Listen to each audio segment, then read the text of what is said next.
أما بعد فأعوذ بالله من الشيطان الرجيم. بسم الله الرحمن الرحيم.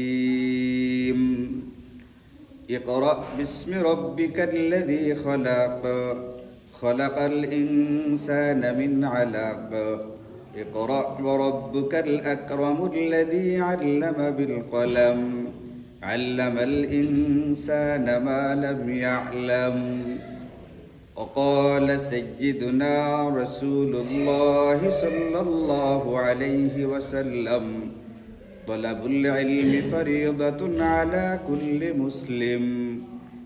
آمنت بالله صدق الله مولانا العلي العظيم وصدق رسوله النبي الكريم ونحن على ذلك لمن الشاهدين والشاكرين والحمد لله رب العالمين. اللهم صل على محمد وعلى آل محمد كما صليت على إبراهيم وعلى آل إبراهيم إنك حميد مجيد. اللهم بارك على محمد وعلى آل محمد كما باركت على إبراهيم وعلى آل إبراهيم إنك حميد مجيد.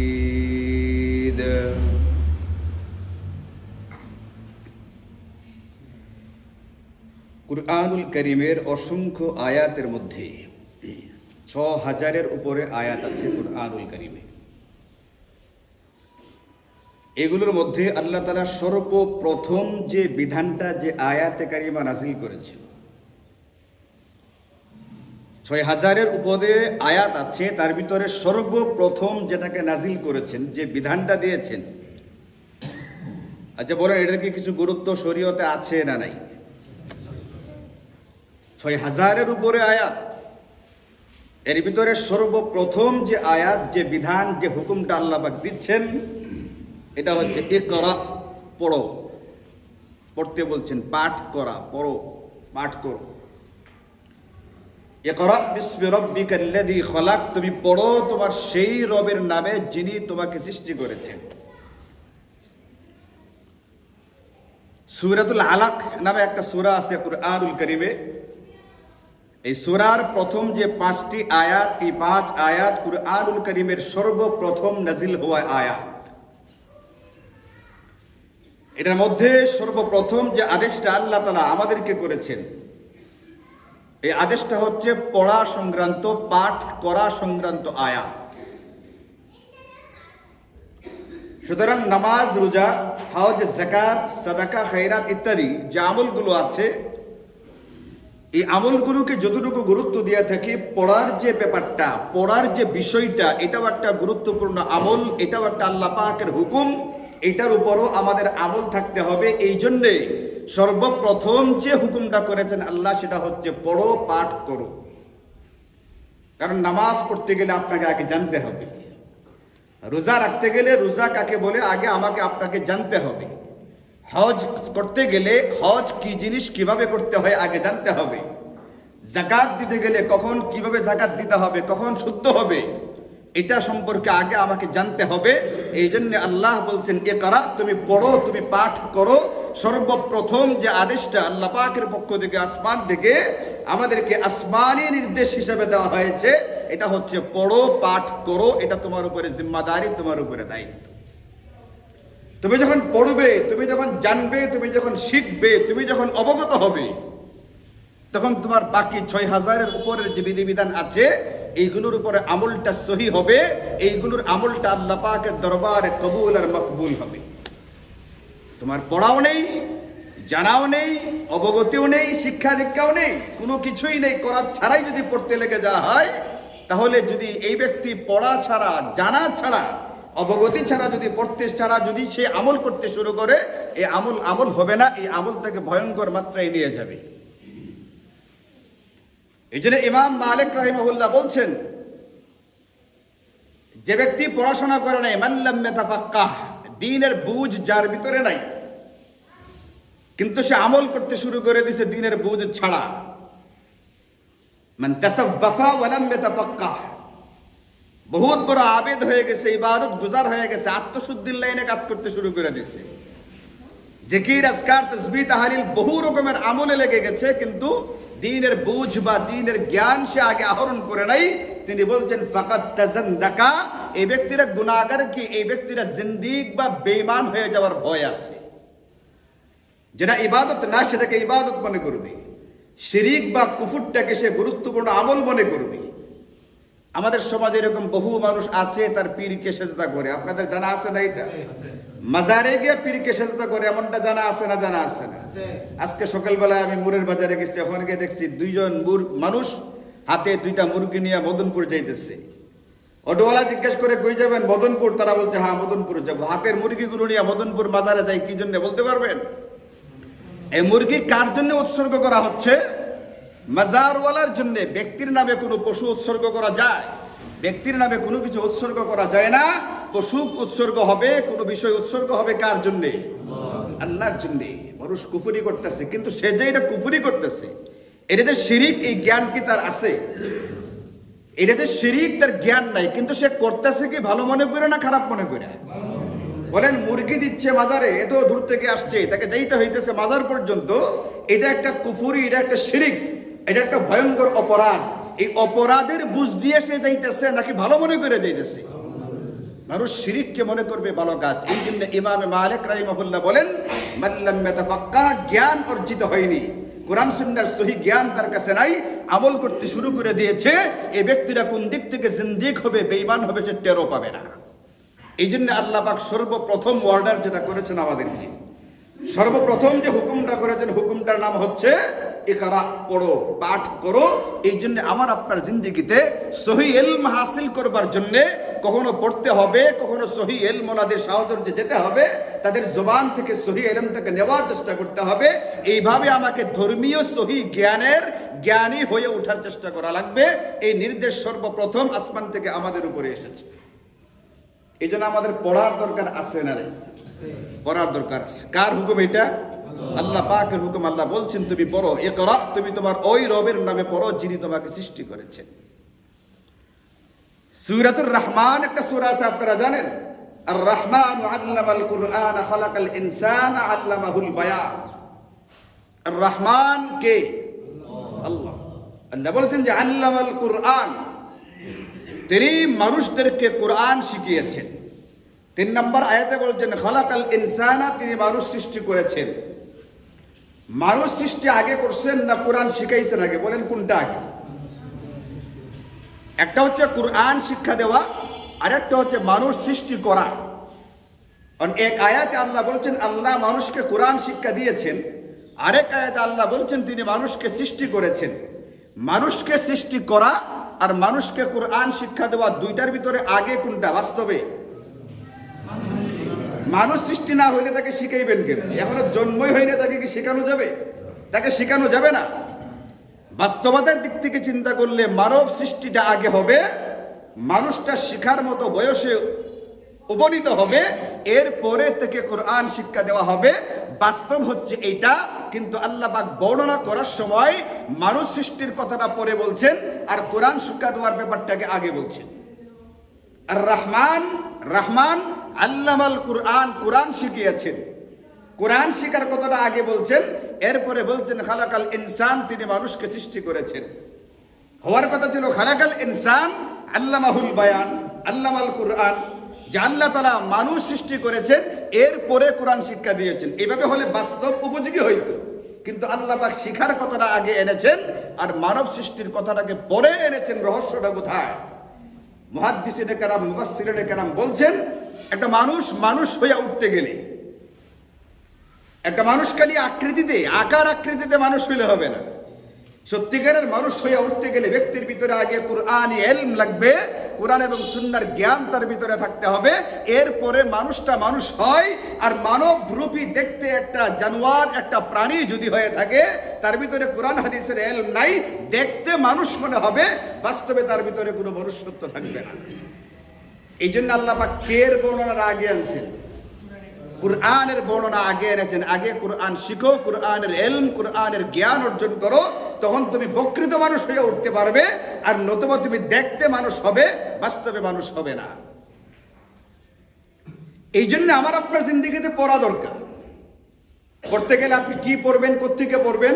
পড়তে গেলেই আপনাকে বই লাগবে, লিখিত বই পুস্তক লাগবে, কিতাব পত্র লাগবে, তখন না আপনি পড়বেন।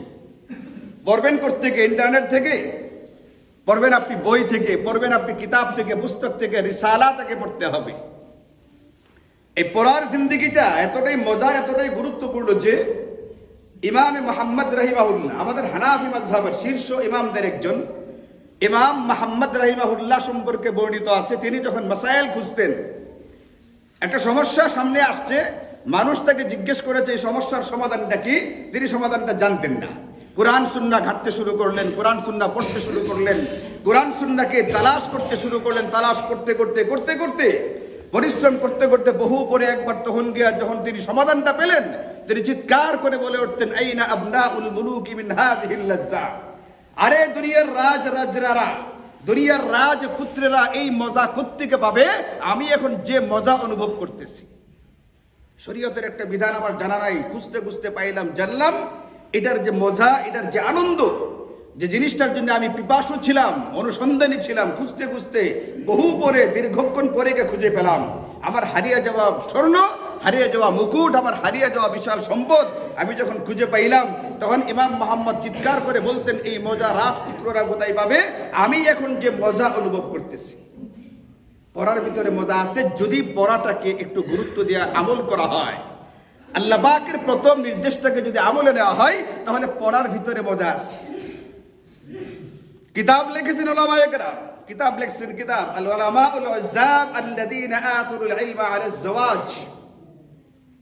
ওই সমস্ত আলেমদের সম্পর্কিত কিতাব এটা। কিতাবের অর্থটা নাম বলতেছি, কিতাবের নাম তার অর্থ আপনাদেরকে বলি। কিতাব লিখছেন আল উলামাউল উজ্জাব আল্লাযীনা আথরুল ইলমা আলা যাওয়াজ।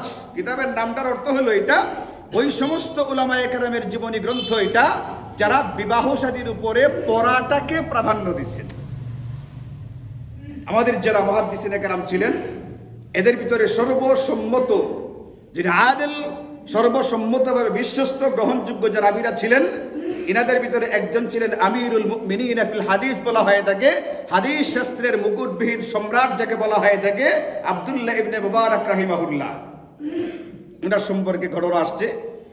উনি নামাজ পড়তেন মসজিদের, নামাজ পড়া ক্লাস করাইতেন, ক্লাস করে বাসায় চলে যেতেন, কখনোই বন্ধু বান্ধবের সঙ্গে বসতেন না।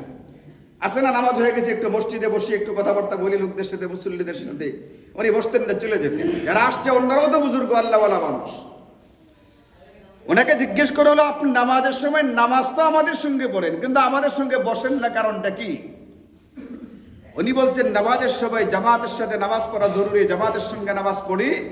আর বসার ক্ষেত্রে আমার সামনে দুইটা মজলিস বা বৈঠক থাকে। একটা হচ্ছে তোমাদের সঙ্গে বসার মজমা, তোমাদের সঙ্গে বসতে পারি। আরেকটা হচ্ছে হযরতে সাহাবায়ে কেরামের সঙ্গে বসার সুযোগ।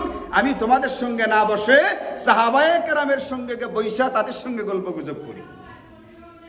এখন তার বন্ধুরা জাগে, আপনি হচ্ছেন সাহাবীদের যুগের কত পরের মানুষ, আরো 200-300 বছর পরের মানুষ, আপনি আবার সাহাবীদের সঙ্গে কেমনে বসেন? বুঝেন নাই কথাটা?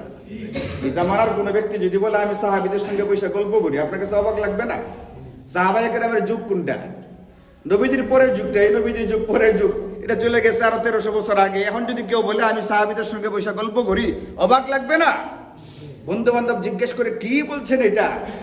বলেন, শুনো, আমি ঘরে গিয়া সাহাবায়ে কেরামের রচিত বই পুস্তক পড়ি, তাদের কিতাবপত্র পড়ি, তাদের বাণীগুলো পড়ি, তাদের কর্মগুলো দেখি।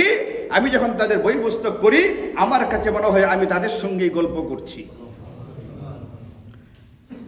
আমাদের মাওলানা হয়ে আমাদের ছেলেরা যে সমস্ত কিতাবপত্র পড়ে, আপনারা জানেন দাওরায়ে হাদিসের যে প্রসিদ্ধ 6টা কিতাব কুতুবে সিত্তা বলে, বুখারী শরীফ, মুসলিম শরীফ, এই জাতীয় কিতাব আছে 6টা প্রসিদ্ধ কিতাব। গোটা পৃথিবীতে প্রসিদ্ধ 6টা কিতাব, তার ভিতরে একটা হচ্ছে সুনানুত তিরমিজি। এই তিরমিজি শরীফের লেখক ইমাম তিরমিজি সম্পর্কে কথিত আছে, তিনি বলেছেন এই কিতাবটা লেখবার পরে, তিরমিজি শরীফ লেখবার পরে তিনি কথাটা বলেছেন যে মান কানা ফি বাইতিহি হাদাল কিতাব, যে ব্যক্তির ঘরে এই কিতাবটা থাকবে, তিরমিজি শরীফ কিতাবটা যার ঘরে থাকবে, এটার একটা অংশ শামাইলে তিরমিজি, মূল কিতাবটার ভিতরে নবীজির হাদিসগুলো জমা করা আছে, শামাইলে তিরমিজির ভিতরে নবীজির গুণাগুণগুলো, নবীজির আকার আকৃতিটা কেমন ছিল, নবীজি দেখতে কেমন ছিলেন, যদি কোনো ব্যক্তি শামাইলে তিরমিজিকে গুরুত্ব দিয়ে মনোযোগ দিয়ে পড়তে থাকে, তার চোখের সামনে কল্পনায় নবীজির পুরা দৃশ্যটা ভেসে উঠবে। আমার একটা কিতাবের নাম শামাইলে তিরমিজি, এই কিতাবটা লেখার পরে তিনি বলছেন একটা কথা, মান কানা ফি বাইতিহি হাদাল কিতাব, যে ব্যক্তির ঘরে এই কিতাব থাকবে, ফাকান্নামা ফি বাইতিহি নাবিয়্যুন ইয়াতাকাল্লামু, মনে রাখবা কেমন যেন তার ঘরে নবী কথা বলছেন। কারণ তিরমিজির ভিতরে যে হাদিসগুলো আছে এই কথাগুলো কার? নবীজির। নবীজির কথাগুলো আলোচিত হচ্ছে, চর্চিত হচ্ছে, পড়া হচ্ছে। নবীজি কেমন যেন এখানে বসে কথা বলছেন, এটা কেমন যেন বলে বলছেন, এতটাই বরকতপূর্ণ। যেমনটা বলেছেন আব্দুল্লাহ ইবনে মুবারক, আমি যখন ঘরে যাই, ঘরে গিয়ে সাহাবীদের সঙ্গে গল্প করি, কারণ তাদের লিখিত বই পুস্তকগুলো পড়ি, আমার কাছে কেমন যেন মনে হয় তাদের সঙ্গে গল্প করছি। আমাদের একজন বিখ্যাত মুহাদ্দিস, তার নাম মুহাম্মদ ইবনে মুসলিম, যিনি ইবনে শিহাব জুহরি নামে পরিচিত, প্রসিদ্ধ। রাষ্ট্রীয়ভাবে, রাষ্ট্রীয় ব্যবস্থাপনায় হাদিস শাস্ত্র যারা সংকলন করেছেন, বিন্যাস করেছেন, তাদের ভিতরে একজন প্রখ্যাত মুহাদ্দিস ইবনে শিহাব জুহরি। ওনার স্ত্রী বলতেন, আহারে, মানে ইবনে শিহাব জুহরি এতটাই পড়তেন যে ওনার স্ত্রী বলতেন, ওনার লাইব্রেরির এই কিতাবগুলোর পরিবর্তে যদি আমার ঘরে আরো 3টা সতীন থাকতো তাহলে আমার জন্য ভালো ছিল। কারণ তিনি স্ত্রীদের চেয়েও কিতাবপত্রের পিছনে সময় দেন বেশি, পড়ার পিছনে সময় দেন বেশি। এই জন্য তারা মারা গিয়েও অমর হয়ে আছেন, তারা পৃথিবীতে সম্মানিত হয়ে আছেন। তাদের নামগুলো উচ্চারণ করলে এই পৃথিবীর যে কোনো ব্যক্তি রাহিমাহুল্লাহ, রাহমাতুল্লাহ আলাইহি বলতে বাধ্য হয়। এই কামাই তারা করে গেছেন। কি করছেন? পড়েছেন, পড়াশোনা করেছেন, নিজেরা পড়েছেন, সন্তানদেরকে পড়ার জন্য উৎসাহিত, উদ্বুদ্ধ করেছেন, সন্তানদেরকে পড়ুয়া বানিয়েছেন। এই জন্য আল্লাহ পাকের প্রথম নির্দেশ হিসাবে, প্রথম আদেশ হিসাবে আমাদের পড়াশোনা করা উচিত। আল্লাহ বলেছেন, ইকরা বিসমি রাব্বিকাল্লাযী খালাক, তুমি পড়ো তোমার রবের নামে। পড়তে হবে আমাদেরকে। আমাদের বহু সময় নষ্ট হয় গল্পগুজবে, বহু সময় ব্যয় হয় মোবাইলের পিছনে, দুনিয়াবে বহু কাজকর্মের পিছনে আমাদের সময় বের হয়। 24 ঘন্টার ফিকির আমার থেকে কিভাবে দুনিয়া বাড়বে, কিভাবে টাকা পয়সা কামাই হবে, কিভাবে আগের চেয়ে একটু বেশি ধনী হয়ে উঠতে পারি, এই চিন্তা আমার মস্তিষ্কে থাকে। কিন্তু আল্লাহর রাসূল বলছেন, দুনিয়া কামাই করবা নিষেধ না। দুনিয়া না থাকলে যাকাত কেমনে দিবা, দান খায়রাত কেমনে করবা, ফিতরা কেমনে দিবা, কুরবানি কেমনে করবা, হজ কেমনে করবা, দুনিয়া লাগবে। কিন্তু আমার 24 ঘন্টার ভাবনাটা শুধুমাত্র এটার পিছনে থাকতে হবে না। আমার কিছুটা সময় থাকতে হবে কুরআনুল কারীম পড়ার পিছনে, আমার কিছু সময় থাকবে নবীজির হাদিসগুলো পড়ার পিছনে, আমার কিছু সময় থাকবে কুরআন সুন্নাহর পাশাপাশি ধর্মীয় বই পুস্তক পড়ার পিছনে। আর আমার সেই সময়টুকু আছে কিনা, আমি পড়ি কিনা একটু তালাশ করতে হবে, খুঁজতে হবে, একটু হিসাব নিকাশ নিজেরটা নিজের সঙ্গে করতে হবে। মুহাসাবা বলে এটাকে। আমাদের সামনে পরিবেশ তৈরি করে দেওয়া হয় না, এই জন্য পড়ি না। আমাদের ভিতরে গাফিলতি, উদাসীনতা আছে, এই জন্য পড়ি না। কিন্তু মেরে ভাইও, এই অবস্থা থেকে আমাকে বের হয়ে আসতে হবে। আমাকে পড়ায় মনোযোগী হইতে হবে, আমাকে পড়তে হবে, পড়ার পিছনে আমার কিছুটা সময় দিতে হবে। এখন বই পুস্তক যে পড়বেন, ইসলামী বই পুস্তক পড়তে গেলে, ধর্মীয় বই পুস্তক পড়তে গেলে বই সংগ্রহ করতে হবে। আমাদের নেত্রকোনা পিছিয়ে পড়া একটা জেলা হিসাবে আমাদের এখানে তেমন কোনো বই পুস্তকের দোকানও ছিল না, আমরা তেমন কোনো বই পুস্তক পড়তেও পারতাম না, পছন্দ মতো বই সংগ্রহ করতে পারতাম না, দেখার মতো, দেখে শুনে বুঝে নেওয়ার মতো সুযোগ সুবিধা ছিল না। কিন্তু গত বছর থেকে আমাদের কিছু উদ্যমী, উৎসাহী কিছু যুবক ছেলে পেলে, যারা দ্বীনের প্রতি আগ্রহী, মুসলমানদেরকে দ্বীনের প্রতি উদ্বুদ্ধ করার ব্যাপারে যারা আগ্রহী, এরকম আমাদের কল্যাণকামী কিছু ছেলে পেলে, কিছু উলামায়ে কেরাম, তারা একটা উদ্যোগ নিয়েছেন গত বছর থেকে একটা ইসলামী বই মেলা করবার জন্য আমাদের নেত্রকোনায়। গত বছর 5 দিন হয়েছিল ইসলামী বই মেলা। আগের থেকে এতটা জানাশোনা ছিল না, প্রথম বর্ষ হিসেবে আপনাদেরকে বলতে পারি নাই। এই বছরও বলতে ভুলে গিয়েছিলাম। এটা শুরু হয়েছে আগে, আজকে আর আগামীকালকে 2 দিন এই পর্বটা আছে। আগামীকালকে রাত্রে 9টার পরেই এই মেলা শেষ হয়ে যাবে। এখানে প্রচুর ঢাকা থেকে 21টা প্রকাশনী সংস্থা থেকে লোকজন এসেছে, তারা এখানে দোকান দিয়েছে, বই পুস্তকগুলো সামনে খোলা রেখেছে। এখানে আমার আপনার যাওয়া উচিত, এখান থেকে বই সংগ্রহ করা উচিত। বই পড়া উচিত, আমার সন্তানদেরকে বই মেলার সাথে ধর্মীয় বই পুস্তকের সঙ্গে পরিচয় করে দেওয়া উচিত। নবীজি সাল্লাল্লাহু আলাইহি ওয়াসাল্লাম হাদিসে পাকের মধ্যে বলেন, ঘড়ি কয়টা বাজে এটা, এমনি তো সময় 10 মিনিট বেশি হয়ে যায়। এখন যদি বাইরে থেকে মনে করেন যে 11টাতে, আমি আরো 2 ঘন্টা সময় পেতেছি না, 1টা পর্যন্ত বয়ান না, তাহলে বলতে থাকি ইনশাল্লাহ। ওই ঘড়িতে 1টা বাজলে পরে বয়ান শেষ হবে ইনশাল্লাহ। এখন বাজে হলো 11:15, আপনারা ওইভাবে তৈরি থাকেন। আমাকে জিম্মাদারি দেওয়া আছে 1টা 10 পর্যন্ত বয়ান করা, আমি ঘড়িটা দেখে দেখে বয়ান করতেছি, আমার কিন্তু কোনো দোষ নেই। মেরে ভাইও, নবীজি সাল্লাল্লাহু আলাইহি ওয়াসাল্লাম হাদিসে পাকের ভিতরে বলেন, মানুষ যখন মারা যায় তার সমস্ত আমল বন্ধ হয়ে যায়। ইযা মাতাল ইনসানু ইনকাতা আনহু আমালুহু ইল্লা মিন সালাসা, 3টা আমল জারি থাকে। মারা যাওয়ার পরেও তার 3টা আমল চলতে থাকে। এই 3টা আমলের ভিতরে একটা হচ্ছে আও ইলমিন ইউনতাফাউ বিহি, কোরআন সুন্নাহর জ্ঞানের সাথে কোনো একটা সম্পর্ক গড়ে তোলা, ওই চর্চা করা, কোরআন সুন্নাহর জ্ঞানের সাথে একটা সম্পর্ক হয়ে যাওয়া, এই জ্ঞানটা কোনো না কোনো ভাবে আমাকে উপকৃত করতে থাকবে মারা যাওয়ার পরেও।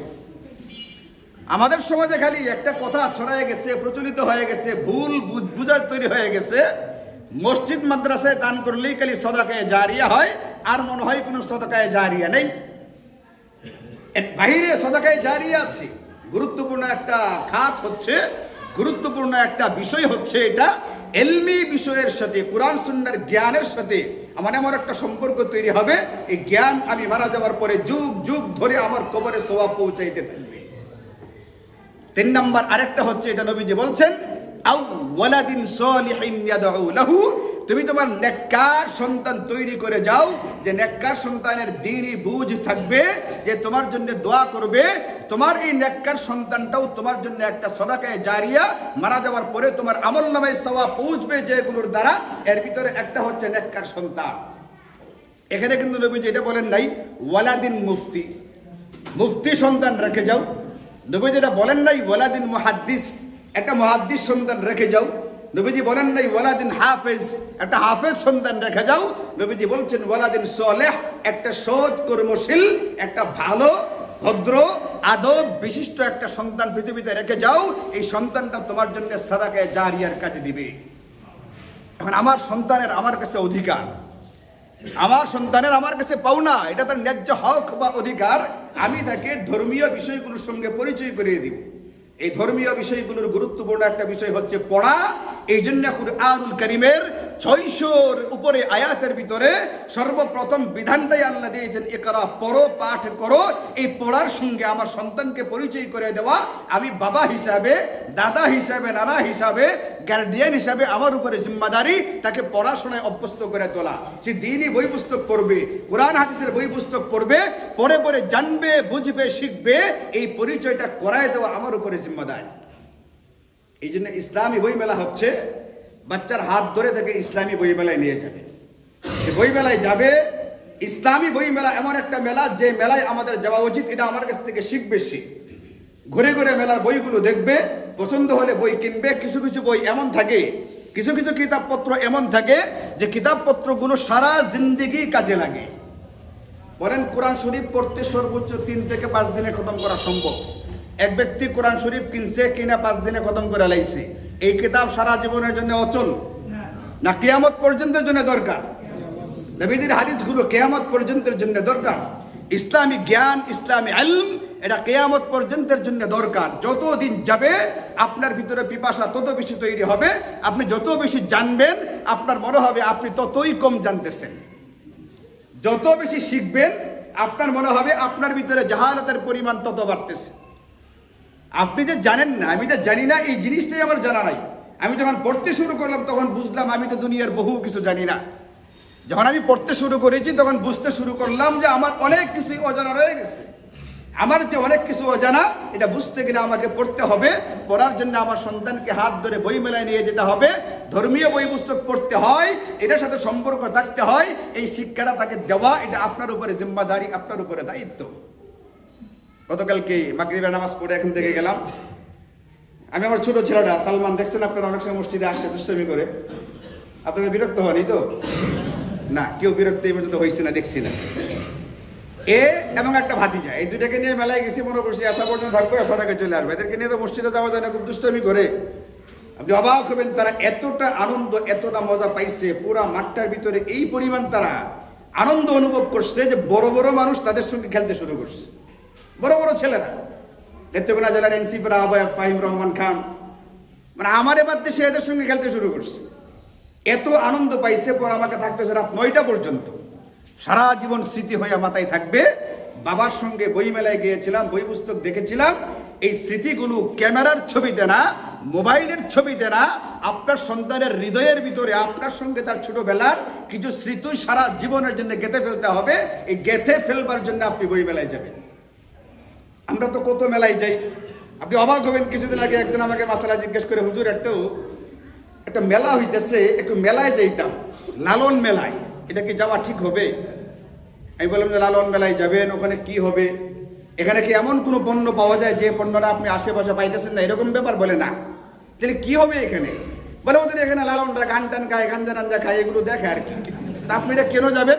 বলে আমার বন্ধু বান্ধব যাইতেছে, আমাকে যাওয়ার জন্য বলতেছে। বলে কোথায় হয়ে যাবে? তো নেত্রকোনা দেখি না। বলে ওদের এখানে না, কুষ্টিয়া। কোথায় হইতেছে? এই তো বোধহয় মাসখানেক আগের ঘটনা এটা, কুষ্টিয়াতে লালন মেলা হয়েছে। আমার মুসল্লি আমার কাছে মাসালা জিজ্ঞেস করে সে ওখানে যাবে কিনা, বন্ধু বান্ধবের চাপে। আমরা কুষ্টিয়ায় লালন মেলায় যাওয়ার মতো চিন্তা বিবেচনা করি, আর নেত্রকোনায় আমার হাতের নাগালে ইসলামী বই মেলা হবে, সেখানে কি আমার যাওয়া উচিত না? চায়েস্টলে আমার কত সময় পার হয়, গল্প গুজবে কত সময় পার হয়, ফেসবুক ইন্টারনেটের পিছনে কি পরিমাণ সময় পার হয়, তার কোনো ইয়ত্তা নাই। আর আমি আমার সন্তান নাতির হাত ধরে বই মেলা যাব, এদেরকে সময় দিব, এই সময়টা সারা জিন্দিগি তার হৃদয়ে গেঁথে থাকবে। মারা যাওয়ার 100 বছর পরেও যদি সে জীবিত থাকে, আমার কবরের পরে দাঁড়ায় বলবে, বাবার সঙ্গে আমার স্মৃতি এখনো মনে আছে। এই জন্য আপনাদের প্রতি উদাত্ত আহ্বান থাকবে, আমাদের সন্তানদেরকে নবীজির হাদিস অনুযায়ী সাদাকে জারিয়ার মতো একটা গুরুত্বপূর্ণ আমল বানাইবার জন্য এদেরকে যেরকম স্কুলে সকালবেলা ঘুম থেকে জোর করে উঠায় স্কুলে নিয়ে যায়, যারা তাদের ভালো লাগে না, পছন্দ না, জোর করে ঠিকই তাকে স্কুলে নিয়ে যায়। তাকে যেরকম জোর করে অনেক কাজ করে, আবার অনেক পছন্দের কাজও করাই। এই পছন্দের কাজগুলোর ভিতরে একটি হচ্ছে ইসলামী বই পুস্তকের সাথে সম্পর্ক করে দেওয়া, যেন সে সকাল বিকাল কিছুটা সময় হলো বই পুস্তক পড়ে। এবং আমাদেরও কিছুটা সময় বের করা উচিত, 24 ঘন্টা ব্যবসা, 24 ঘন্টা চাকুরি, 24 ঘন্টা দুনিয়ার চিন্তা না করে 24 ঘন্টার ভিতরে আমার জন্য কিছুটা পড়ার সময় থাকে। আরেকটা গুরুত্বপূর্ণ ব্যাপার এখানে দেখেন, আল্লাহ কুরআনুল কারীমে বলছেন যে ওয়াতাআওয়ানু আলাল বিররি ওয়াত তাকওয়া। ও দুনিয়ার মানুষ, তোমাদেরকে শুধু নামাজ আর রোজার হুকুম দেওয়া হয় নাই, তোমাদেরকে বলা আছে নেকির কাজে একে অপরকে সহযোগিতা করো। 21টা প্রকাশনী সংস্থা ঢাকার থেকে আসছে, অনেকগুলো বই পুস্তক বোঝা বহন করে নিয়ে আসছে। আমাদের মেলাতে লোকজন আছে খুবই স্বল্প, আবার কেনা বেচার কারবারটা আরো স্বল্প। এই মানুষগুলো কষ্ট করে আসছে কিছু লাভের আশায়, লাভ হোক বা না হোক, কিন্তু খরচটা তো উঠা দরকার। আমি আপনি যদি এদের কাছ থেকে বই না কিনি, এদেরকে উৎসাহিত উদ্বুদ্ধ না করি, এদেরকে সাহস না দিই, তারা সাহস হারাবে।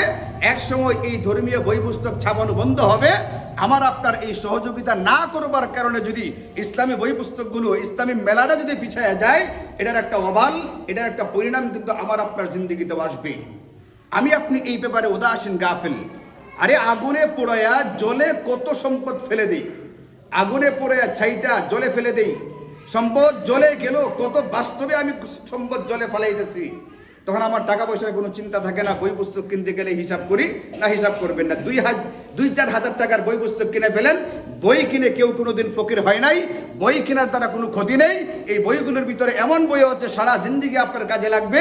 এই জন্য আপনি 2-4 হাজার টাকার বই কিনে ফেলেন, এই নিয়তে যে আল্লাহ আমাকে বলছেন নেকি এবং সৎ কর্মে সহযোগিতা করার জন্য, আমি সেখানে সহযোগিতা করার নিয়তে আমি বইগুলো কিনলাম।